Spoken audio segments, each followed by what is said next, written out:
Pasir dingin terasa menusuk telapak kaki ketika Raka dan Intan melangkah semakin dekat ke bibir pantai. Ombak berdebur keras, suaranya seperti teriakan panjang yang bergema ke seluruh penjuru malam. Cahaya bulan yang sesekali muncul dari balik awan hanya memberikan sedikit penerangan, membuat sekeliling mereka tampak samar, penuh bayangan yang sulit ditebak bentuknya.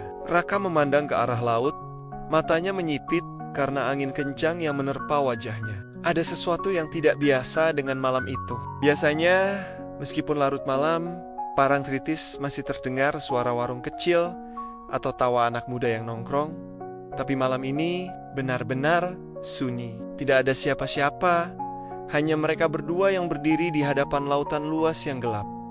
Kak, kok sepi banget ya? Beneran kayak cuman kita berdua, ucap Intan pelan. Suaranya terdengar kecil, hampir tertelan oleh kerasnya ombak. Raka menoleh, tersenyum tipis, mencoba menenangkan. Bagus kan? Jadi kayak dunia ini cuma punya kita. Romantis nggak, Tan? Intan mengangguk, meski senyumnya kaku. Romantis sih, tapi agak serem juga, kayak ada yang ngawasin.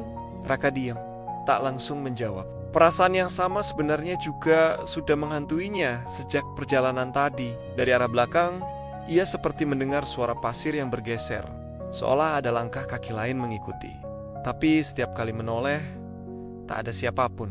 Mereka akhirnya duduk di atas pasir, cukup dekat dengan ombak yang sesekali menyapu ujung kaki mereka. Intan bersandar di bahu Raka, memejamkan mata, menikmati suara alam yang menderu. Tapi Raka tidak bisa tenang. Pandangannya tak lepas dari garis laut yang gelap pekat, seakan ada sesuatu yang bergerak di sana. Tan, suara Raka pelan, kamu percaya nggak kalau setiap tempat ada yang jagain? Intan membuka mata, menatap wajah Raka. Maksud kamu? Ya kayak di sini orang bilang kan, Laut Selatan dijaga sama penguasa. Ada aturan-aturan yang harus dipatuhi. Aku takut kita melanggar sesuatu tanpa sadar.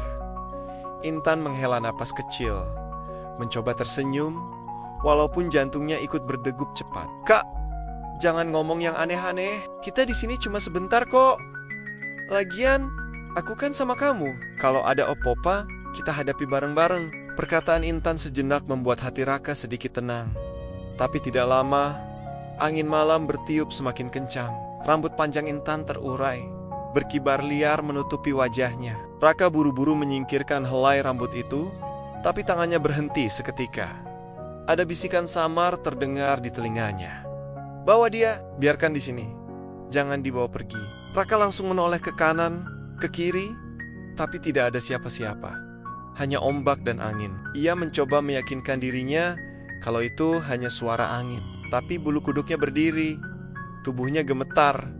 Kak, kamu kenapa? Mukamu pucat banget, tanya Intan, yang mulai merasa aneh dengan sikap Raka. Enggak apa-apa. Tadi kayak ada yang bisik sesuatu, jawab Raka lirih. Intan terdiam, menatap Raka dalam-dalam. Mungkin kamu kecapekan. Udah, jangan dipikirin. Namun, di saat yang sama, Intan sendiri mulai mendengar suara aneh. Dari arah laut, samar-samar terdengar seperti suara tangisan perempuan. Bukan suara ombak, bukan suara angin. Tangisan itu terdengar jelas, panjang, menyayat hati, seakan berasal dari dalam lautan. Kak, Intan menelan ludah. Kamu, dengar nggak suara itu? Raka langsung menoleh cepat. Kamu juga dengar? Mereka saling berpandangan. Wajah keduanya tegang. Tangisan itu semakin jelas, semakin dekat, seakan seseorang sedang meratap tepat di depan mereka. Raka berdiri, matanya menyisir lautan, dan di saat itulah ia melihatnya. Seorang perempuan berambut panjang, berpakaian putih lusuh, berdiri di permukaan air laut. Tubuhnya tidak bergerak, hanya berdiri tegak, menatap lurus ke arah mereka dengan mata hitam yang kosong. Ombak yang besar menghantam kakinya, tapi tubuhnya sama sekali tidak goyah, seakan menyatu dengan lautan. Raka terperangah, mulutnya terbuka tanpa suara. Astaga, Intan buru-buru menutup mulutnya dengan tangan, tubuhnya gemetar. Kak, itu apa? Perempuan itu masih menatap mereka, lalu perlahan mengangkat tangannya, melambai-lambai, seperti memberi isyarat agar mereka datang mendekat. Senyumnya samar, tapi wajahnya pucat menyeramkan. Jangan lihat, Raka menarik wajah Intan ke arahnya. Jangan lihat ke sana, Tan. Namun, sudah terlambat. Mata Intan sudah menatap sosok itu.